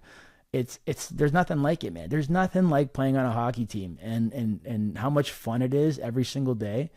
You can't even put into words. And so with that comes the grind of working through those hard days. And that's what makes it even better. So on that note, if you were to reflect back, because you played as a kid to junior, minor, and getting drafted in the NHL, and you've been in the NHL for 10 years, what would you say is your favorite singular memory on the ice? There isn't one. There's no way that I could pick one. But to highlight a few, I honestly think the World Junior gold medal in Toronto was up there for sure. World Championships in Russia, also a gold medal. That's up there my first year in Arizona. My whole first year playing in the NHL was a memory that I'll never forget. And I mean, I was, like I said, I was so lucky. I had some great teammates to share it with. And then obviously playing in Toronto is up there. Playing in Montreal was fantastic. That fan base is unbelievable. Playing at the Bell Center is a pretty special feeling. All my teams really, man. Like I said, as you said earlier, 7 teams I played on. You get a lot of different experiences and you meet a lot of people. And I think honestly, the amount of relationships and friendships that I've built throughout my career, that's probably the highlight for me. Because how else can you meet that many people and become that close, like authentically, genuinely that close with someone? And that's why I'm so grateful that I've had a chance to play on so many teams. People might look at that as like, oh, he's been on so many different teams. Well, you're right. And it is a grind moving around and getting traded and the emotional roller coaster of that and moving, all that stuff. Like, it's not easy, but the benefit is like, man, you get to play on a lot of cool places with a lot of cool people. And when you go to a new team, you all of a sudden have 20 new brothers on the team. You have 10 new coaches you learn from, and you get to build a relationship with them. You have 10 to 15 new members of the training staff that you become like brothers with them. And then you got a whole new fan base that you're trying to showcase yourself and interact with and get to know. You get the media people. You have all like the whole team and staff. Like, that's like 100 people every time you go. And it's like, I love people and I love getting to know them and learn from them and talk to them. So for me, it's been, I wouldn't have it any other way, man. I've played in some fantastic cities for some great teams and very, very fortunate when I look back on it. I want to talk about the relationship I've seen you have with other people, because that's Yeah. one thing that actually gave me a tremendous amount. I've never told you this, but I had gained a tremendous amount of respect from Max over the years of us being friends. But actually, when I saw him interact with other people, when I saw the way that he treated people who could give him nothing, like they had nothing to give him, and the level of respect that he gave them was kind of something that really stood out to me, because I always saw that in my father, and I saw that in other people that I really had a tremendous amount of respect for, the way they treated individuals around them. And that's one thing I want to transition to, which is Yeah. the way I think people might misunderstand you. Because Yeah. when I like, first of all, when we first spoke, I had never seen you on the ice. I probably watched like 2-3 hockey games in my entire life. If that's like pushing it, that might have been a reach. And Yeah. and then, like, after we spoke and we got to know each other, I'm like, you know what? I probably should like Google this guy and get to know what he's actually doing on a regular basis. And so I looked it up, and I'm like, man, this guy can actually like punch pretty hard. Like, he hits people in the face pretty hardcore. And I was like, that's actually really cool. But I suspect most people know you as that, like as a fighter, being gritty, kind of a brawler on the ice, a little bit like your father was. But we talked about this earlier in the podcast, that a lot of people who actually know you, and I'm not calling you this, Max, as someone told me this in your personal life, they see you as a teddy bear, Max. Yeah. And I'm much the same way. And I know you're incredibly kind, you're giving, never presented yourself as as higher than anyone else around you. At least I've never seen that. How would you describe yourself personally? Because obviously professionally, it seems like you flip a switch. But on a personal level, it seems much different. So actually talk to me about that, who you are off the ice, but can you also describe to me what you do personally when you flip that switch, and what is that? First of all, like, I mean, for someone that has only watched a few hockey games, like I wouldn't consider myself as a fighter by any means. Like, that's not really my job. That's not what I'm good at. The only time I really fight ever, one, it's in my DNA, so I actually do enjoy it. But it's the only time I'll do it is if I'm standing up for a teammate or myself. I don't like what happened to one of my teammates, and quite frankly, it's probably not the best thing to do it that way. And I've had to learn to control my emotions with that, because that's, again, it's not my job, and I will do it for anyone on my team every single step of the way. But it's also like, you got to toe the line, right? There's obviously something called undisciplined penalties, right? And when you start retaliating, even if it is for the betterment of defending one of your teammates, sometimes there's a time and place for doing that, right? So that's been a learning curve for me, and understanding that, okay, yeah, you're trying to do the right thing, but you're actually hurting your team more than you realize. So that, I wouldn't classify myself as a fighter by any means. I'm like more of like a skill passer guy that will do absolutely anything to help the team win. So you're not wrong there. And that includes stepping up for my teammates, but that's by no means what I take, pride in, and that's not why I am playing in the NHL. But I will do it. From the hockey side of it, you learn a lot, like, in a hurry, about what it takes to stick around and what it takes to be an effective teammate and a good member of the Toronto Maple Leafs for me. So it's like, okay, Max, you have to identify what can you do to help the Leafs win every single night, and how can you do that consistently? How can you do it day in, day out? And when it comes to the biggest stage in the playoffs, how can you get even better at it? And for me, as someone that is super passionate, and like you said, I care about my teammates more than I care about myself, just as I care about my family and my friends more than I care about myself. How do you use that to help the team? And I think it's a learned skill, I guess, and I'm still trying to learn it and evolve and get better every day. But the best way I can illustrate that would be, like, you show up every single day with a positive mindset. You work as hard as you possibly can, and you encourage your teammates, and you always make sure you're there for the guys that are in one. And I say in one, like, guys that are struggling, sometimes all they need is to just feel like they're supported and feel like you got their back. As soon as you do that, you're actually amplifying the team's performance, because you're helping your teammates out literally just by saying, hey, I'm here for you, bro. You got this, and that goes a long, long way. And I can say that because guys do that for me. And you don't realize when you're on a team how much you're trying to help your teammates out and how much you're trying to please your teammates. When one of them says, like, hey, I need more from you, or, hey, you got to pick it up, like, you're like, oh shit, like, you don't want to let them down, So that to me is like that's the most valuable thing you can have, is to be a good teammate and to have that ability to pick your teammates up by literally just telling them that you're there for them. So I try and do that as much as I possibly can. And when you talk about like playing with an edge and all that stuff, like you're absolutely bang on. I try and show up, and whatever it takes to win, I'm pretty much prepared to do. And I think everyone will say the same thing. It's not easy to win in this league by any means. Obviously, it's why the Stanley Cup is the hardest trophy in all sports to win. But you look at the team that just beat us, the Florida Panthers, for instance. They have that in flying colors. They have literally 4 lines and even extra guys. They got 60 and extra guys, and they got one of the best goalies in the world and a fantastic coach. And it almost seems like they're just coming at you in waves, right? Because they have this pack-like mentality that, I mean, they're all going to lift each other up and make each other better. You know, it's about the team. It's taking less individually to give more for the team. And that inspires me because, man, we're right there with one of the best teams in the last, decade. They just won back-to-back Stanley Cups.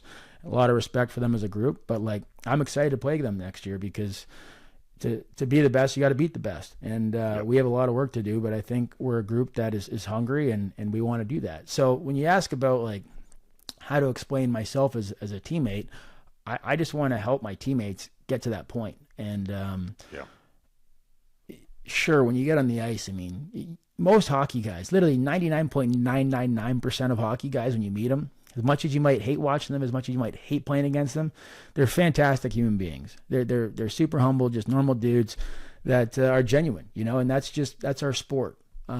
So there's not much difference than from me to everyone else. Like we're all just normal dudes, but there's definitely a switch. When that switch goes off, it's like, okay, it's game time. Like I'm literally prepared to give whatever I have to give to help my team win this individual game. So I want to pause there for a second, Max, because you talked about the moment before where your team would do anything for you. I still remember this. I remember watching, because obviously, like I joke about not watching the NHL. I actually I do very much engage in it and watching it now because largely Max. And it is an incredible sport. But it was cool because I remember the first goal you scored last season.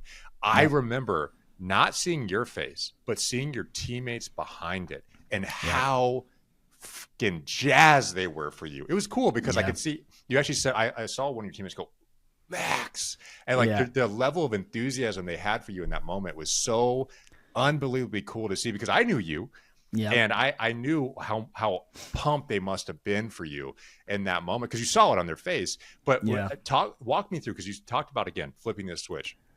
The day of a game, what do you do, and when does it really click in your head? Because I know for myself, a lot of like the things I did, either you want to call it athletic or not, in a gym-based setting where you had to push your body to another level. And I would go into these places where I didn't want to be around people. Like I actually liked being in this really, I don't want to call it dark place, but like almost like a dark edge where I liked that feeling. I liked being in this, don't be around me, don't be near me.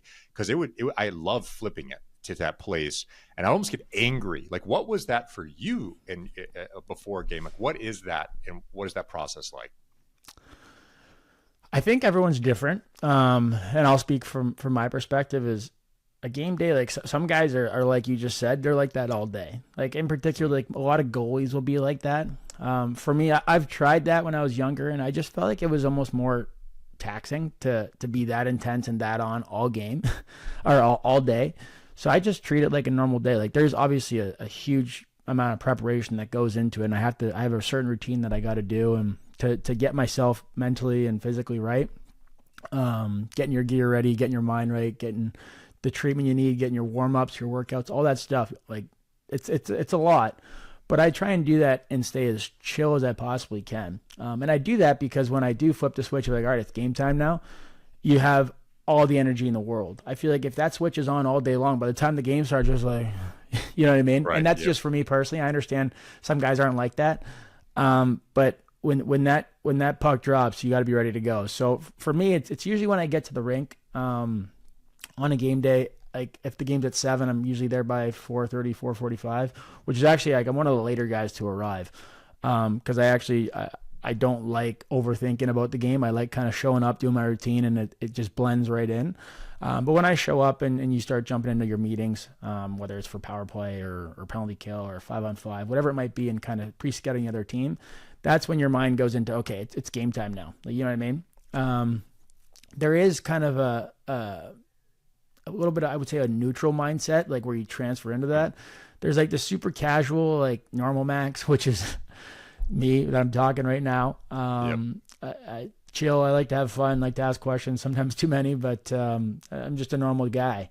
And as that game day starts, like I start to become the hockey player Max. And then once that, my arrival for the game at 4:45 for a 7 o'clock game, you're going to start to see kind of the ramp up of, okay, he's getting ready for a game. And it really mimics the whole blood sugar diabetes thing. The only difference with the diabetes, and you know what, now that I'm saying this out loud, I actually think I do that because the diabetes is kind of like the game day mindset all day long.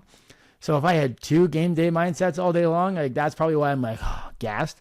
But that game day mindset for the diabetes is around the clock 24/7, which is why I wrote a book, No Days Off, because they're literally, you cannot take a day off and you can't take a minute off or else you're going to pay, especially when there's a game. My preparation starts 24 hours and I walked you guys through that a couple episodes, so I'm not going to bore you with that again. But yeah, so that preparation for the game will be 24 hours prior to that for the diabetes side of it. No different than the game. I'll usually try and have a really good meal the night before, have some good treatment, some stretching and all that good stuff. Make sure my body feels as good as it can possibly feel the night before. And I'll tune into watching some hockey games around the league. I like doing that because it just keeps your mind sharp. You're up to date and you're watching what's going on around the league and watching players. At the end of the day, whether guys admit it or not, we're all huge fans of the game. Like I love watching hockey.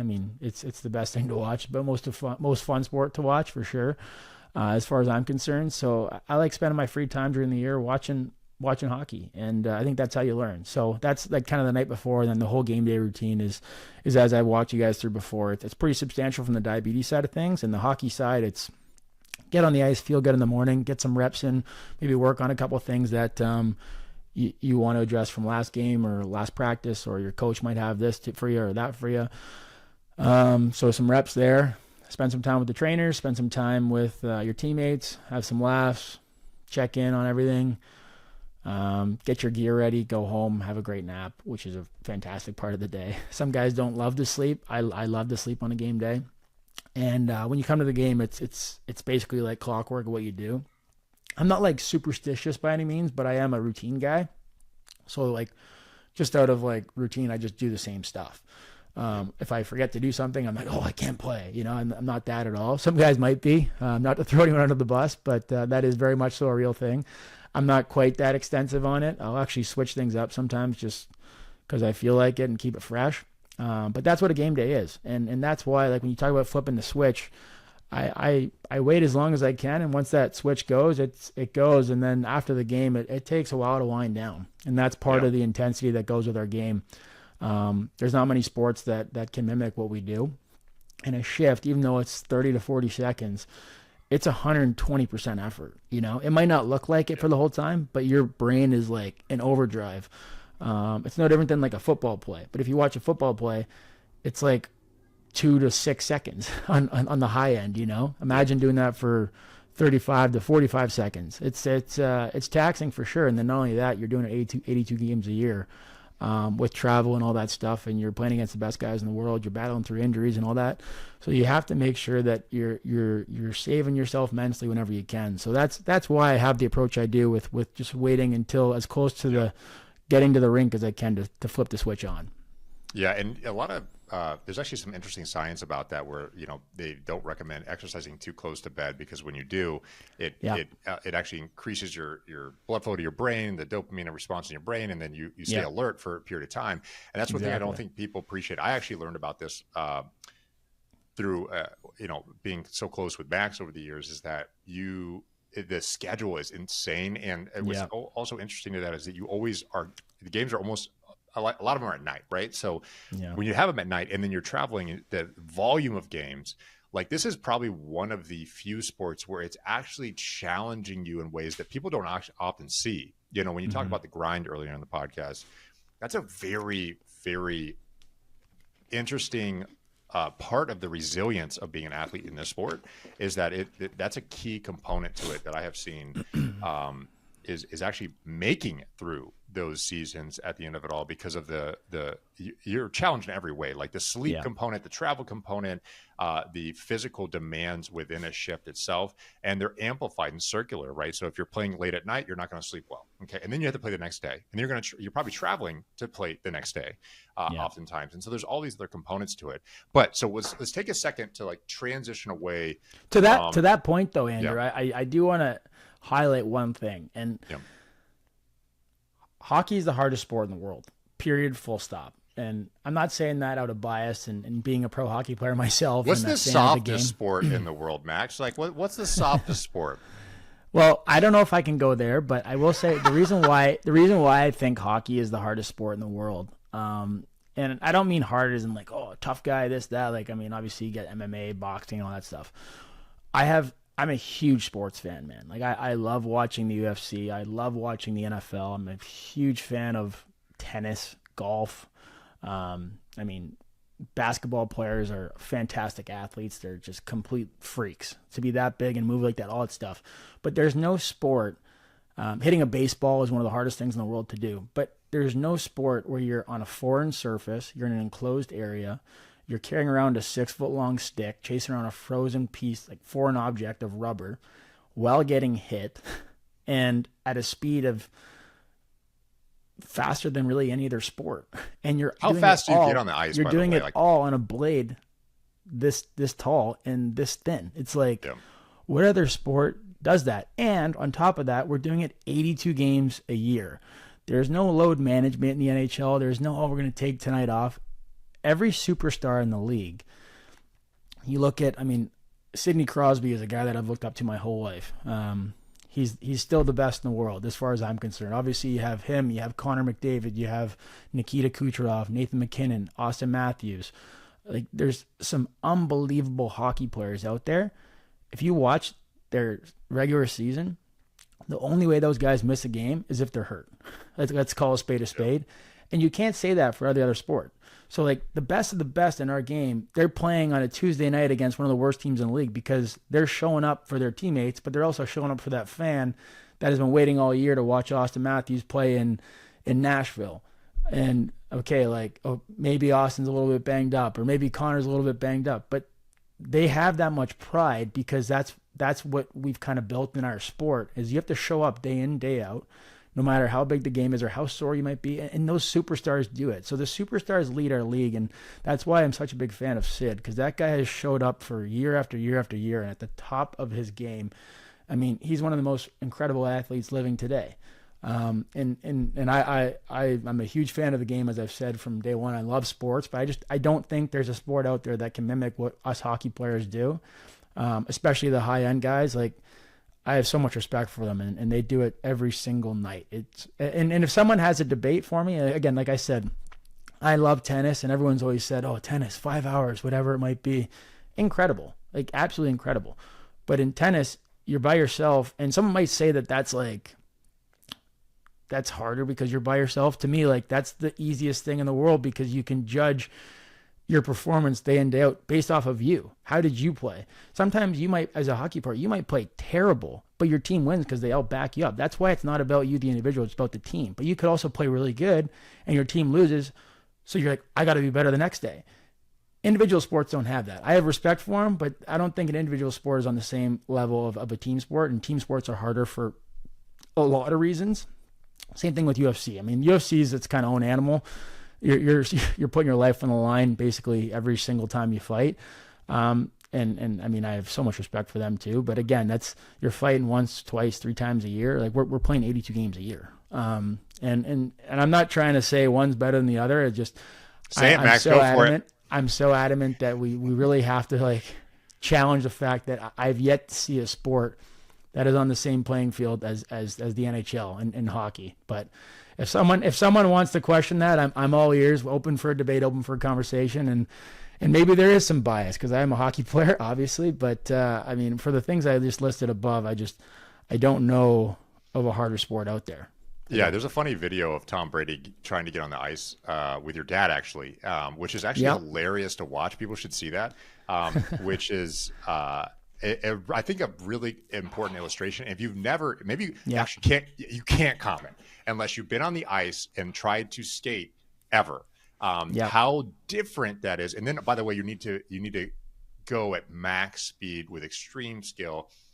And it's a little bit violent, which is great. And then there's all these other components to it that are ebbed into it that take that and everything we talked about, travel, the late games, the intense nature of the actual effort that's given out there. I can tell you as a scientist, like, this is not common in other sports, by the way. It's extremely grueling and unique, and it is really cool to watch. So to pivot here for a second. So we're going to pivot a little bit to personal, Max, a little bit more, a little bit less on the hockey side. So, Max, is it true that you have an Instagram account for all your pets and that your girlfriend doesn't even know the password for those accounts? That is 100% true. I have, but it's not active at all. I wish I was like, I'm going to start this and I'm going to like post about it all the time because I love my pets more than anything, man. My dog Orion is my dude, man. That guy's the best. He's 12 now, which is crazy. Time flies. And then I have 2 cats. They're Bengal cats, no Bengals. They are Hugh and Leo. They're complete cartoon characters. And to be honest, I created the accounts because I wanted like them to have their own way of, and just for me to show people all the pictures. Because I feel like I don't want to be that guy posting on my social media every day of like, oh, look at my cat, look at my dog. But it's I always forget about the accounts, to be honest. So I should honestly make an effort to start posting on them more. But my pets they're awesome. Estelle and I, my girlfriend, we have a lot of fun with them, and it's always a great time.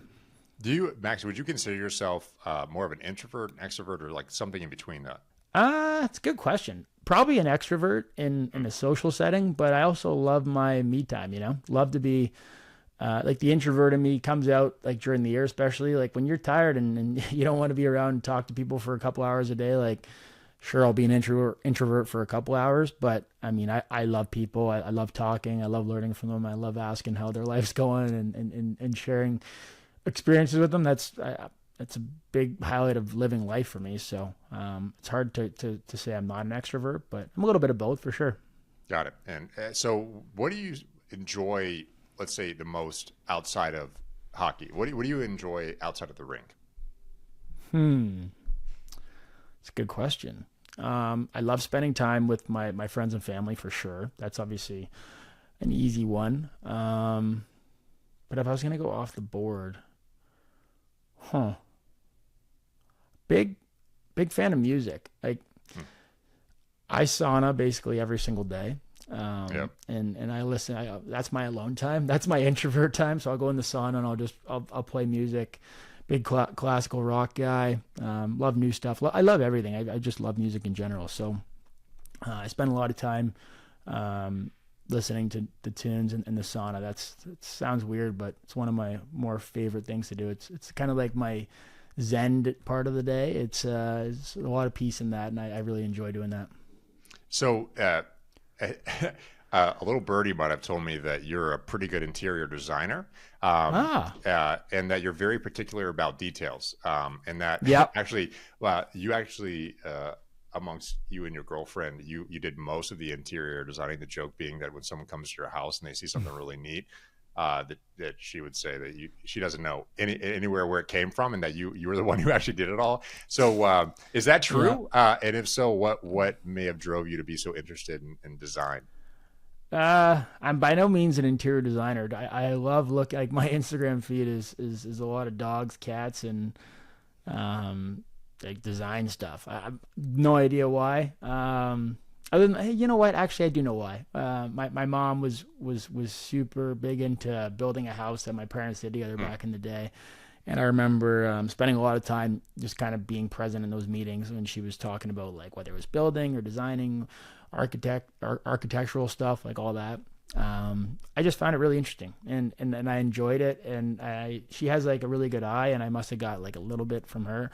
Again, I'm by no means really good at this stuff. I have my personal takes on things and personal taste, and Some people like it, some people don't, but I definitely enjoy it for sure. And Max, if you, speaking of things outside of hockey and the things you're passionate about, if you weren't a Yeah. hockey player, Ooh. what do you wish you could be? I mean, obviously, I'd just be another athlete if I could, just because I think that's the Cheating, most Max. fun. Nope. That's why I'm Cheating. saying it's not going to be my answer. Cheater. In a hypothetical world, if I was really good at playing the guitar and could sing, I'd try and do something like that. That would Okay. be cool. I love the entertainment value of things. I think it's fun. It's a nice adrenaline rush. So I can't sing, and I'm not very good at playing the guitar. But if I were, that's what I'd be doing. So Well, if big you- hypothetical. If you, what passion along those lines, along the same lines, what passion do you wish you had more time for?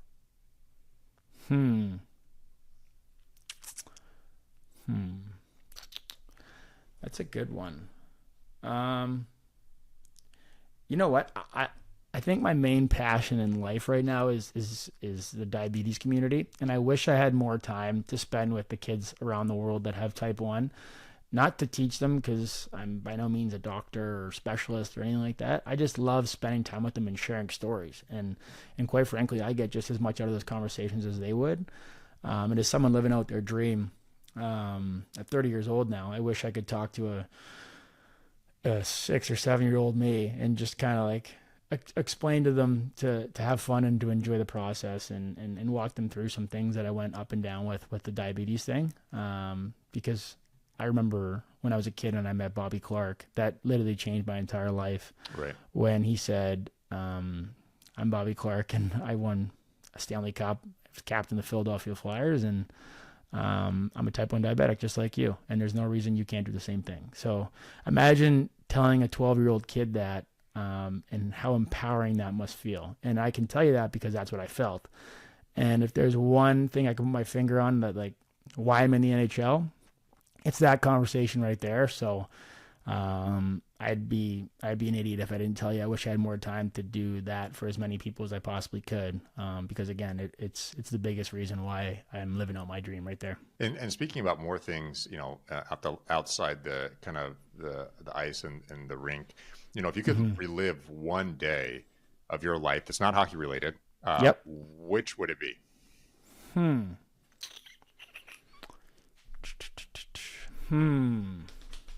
Wow, that is a great question, Andrew. Thank you, Max. I appreciate it. You stumped me there. Maybe we'll come back to that one then. No, I mean, I don't even know, because there's been so many good days. I don't know.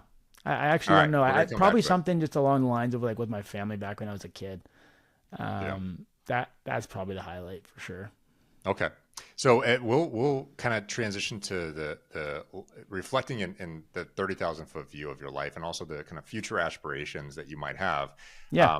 Are there goals on or off the ice that you still working towards? And what is that, or what are they? Yeah, the goal is to win a Stanley Cup. My entire life is structured around doing that. So until I'm able to accomplish that, the work will never stop, And like I said earlier, it's the hardest trophy in sports to win, and I'm on a great team right now, and I have the most confidence in the world that we have a special group that can achieve special things.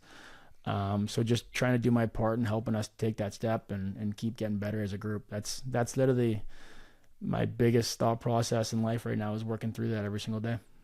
And along those same lines, what legacy do you hope to leave as a player, as a hockey player? I don't know about a hockey player, but just a good teammate, man. Like Yeah.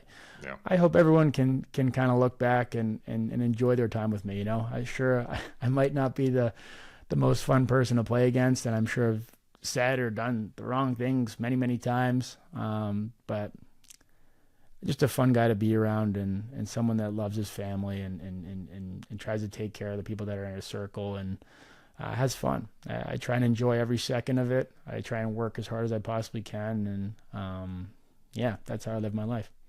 What legacy? Actually, I think you might have answered this, but maybe not. So, what legacy do you hope to leave outside of the sport as a person, just as a person in general? What legacy do you hope to have? It's a crazy question, but I hope I can help as many people as I can, and make their lives better, because that's what it's about, right? Leave the world a better place than when you got here. That's what people say. So if I can do that, I'll be pretty happy about it. I can definitely confirm that Max is very much about trying to amplify people around him and give as much of himself as he can to those people. So I can confirm that. So if you're talking about young athletes or young kids, your journey at this stage, if you could leave them with one message or one thing to share with them, what message would you share with them? Enjoy every second. It goes very, very quick. Very, very cool. All right, Max. That is great, because you're transitioning into the rapid fire nature of this. So now I got rapid fire questions. You actually threw these to me last episode, so I'm going to throw them at you. All right, you ready, Max? All right, so this is going to be hard for you, Max, because you actually have to be short with these. You actually perfect. You can't, no elaboration, Max, unless I hold the keys here, Max. I like it. I like it. Keep them short and sweet. All right, if you go on, I'm going to stop you. I'm going to say, go ahead. Absolutely not. Okay. All right, so first one. If you could compete in the Hunger Games with one celebrity as your partner, who would you choose and why? I didn't ask you that. I know. That's why I came with the fire, Max. I came with the fire. I'm taking my boy Mark Wahlberg. All right, and why? Oh, I can elaborate, eh? This is quick. It's got to be quick. Why? Why the quick one? He's the best. That's why. All right. Okay. If you could swap places with any character from a movie or a show for one day, who are you choosing, and how would your sport go for them? Jon Snow in Game of Thrones. How would he do on the ice? I think he'd be pretty good. All right. Fire. What is your, quote, guilty pleasure song that you hope no one hears you listening to during a warm-up? Ooh. I'd be cool with sharing my playlist with anyone. I'm not guilty about any song that I have. Yeah, we were in the car, and I think he was listening to "I'm a Barbie Girl." I think that might have been it. Although I might be fibbing about that one. Fake news, but that is a great tune. It is actually fire. It is good, isn't it? It is. Aqua, Barbie Girl. Listen to it. Banger. Yeah, he knows the band. Okay, so if you could walk out to any theme song, a cartoon, sitcom, or movie, what would it be? Walk out to any theme song. I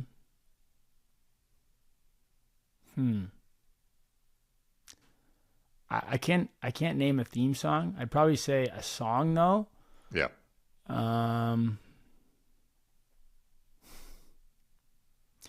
Can't Stop by Red Hot Chili Peppers. Man, okay, cool. Actually, that was like one of the favorites with a lot of my friends growing up. Which celebrity would play your arch nemesis in a movie about your career?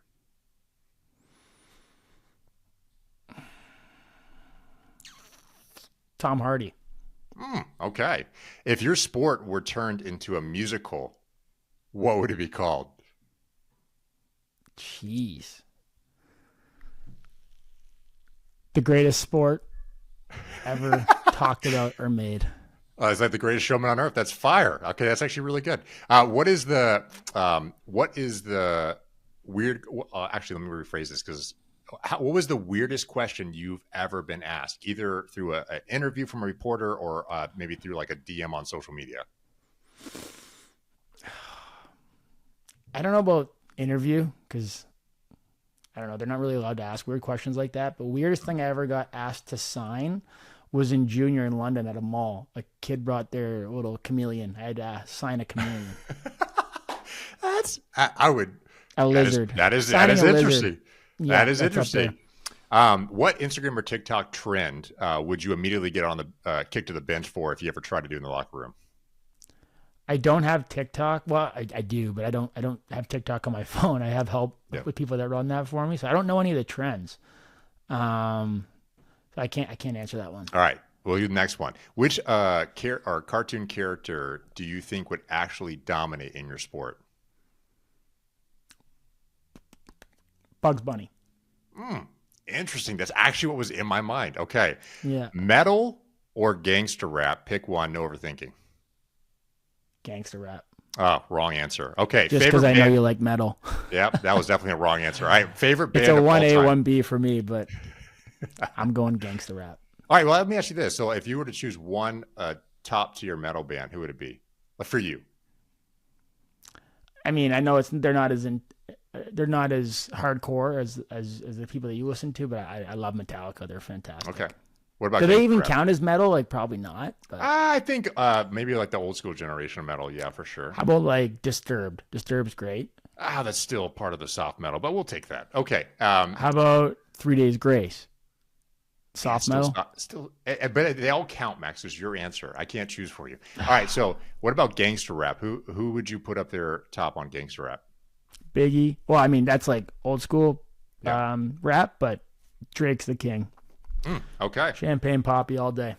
All right. I was going to go with Young Jeezy, but I respect your choice. All right. So what is your favorite? Very good. Yeah. Favorite band of all time? That's a hard question, man. I don't overthink it, Mac. Wow. Mine. All right. Who pops in your head first? There's so many. All right. Which one comes to your head? If I say, who's your favorite band? Who pops in your head first? AC/DC. All right. If you can't say hockey here, but what's your favorite sport to watch? Tennis. I definitely he plays tennis too. I don't know if you guys know that, but he does. Love tennis. Huge fan. Are you a homebody or are you more of a jet setter traveler? Homebody, as in like I'll stay in my same city, but I like traveling. But I'm definitely more of a homebody for that. I don't love flying across the world, but it's definitely cool when you get there. And of the places you've traveled, what's your favorite? I loved Italy. I mean, Gladiator is one of my favorite movies. So going to Rome and seeing the Colosseum. I know that's such like a cringe answer, but I love it. Hey, man, it's your answer. That was sick. If I played a professional sport, Max, what sport would I suck at? Hockey. You'd be an unbelievable tight end, though. You would be unbelievable. Yeah, I was told that a few times. I wish I would have gone that path. I was actually an offensive lineman growing up, but I was also like 250. You could play whatever position you want. But also, dude, you would be good at anything. I joke about hockey. I mean, I'm sure you could figure it out. The skating might be tough at this point in your life, but you got all the other tools. Yeah, I was like 250 and 6'5" in like late middle school and early high school. So I wish I would have pursued it, but I didn't. All right. If we were to both be stuck on an island, Max, but the coconut trees are 15 feet tall, who would survive the longest? I'm going to say you, just because like I've never seen a glucose. I'm worried about the 15-foot tree. I could climb a tree. I've seen how locked in you are. You're locked in, but I'll give it to you, bro. You got me on that one. Okay. Well, that was the last one, Max. That's the last. Actually, if you could choose any place to be stuck for the rest of your life, that's a place like that. It's not Toronto. What would it be? And that'll be the last question. My farm, just outside of the city. I love being in the woods. So there you go. My real answer is I would outlast you in the woods for sure. I don't care where we are, but just try to be a nice guy. You can get me 6'5". Yeah. Well, good looking stud. You got it, bro. Hey, Max, Max is just too nice. You just didn't realize how nice this guy was. But but Max, that's it, man. That's all I got for you. Is there anything you're the best. else? That was so much fun. Yeah. Is there anything else you would share with people that you thought that people might not know about you? No. Believe it or not, I mean, based off of how long my answers are, I actually hate talking about myself. It's uncomfortable. I just did it for an hour and 42 minutes, so I guess I can't say that anymore. But no, that was fun, man. Thanks. Great questions. You killed it. Hey, man, that was an absolute blast. So hopefully here soon we'll have some of the people in yours or I life on here to actually talk a little bit about your journey and maybe bring some other people on to talk about their journeys as well. So with that, Max, that's it for this episode of In Range. See you guys. Thank you. All right.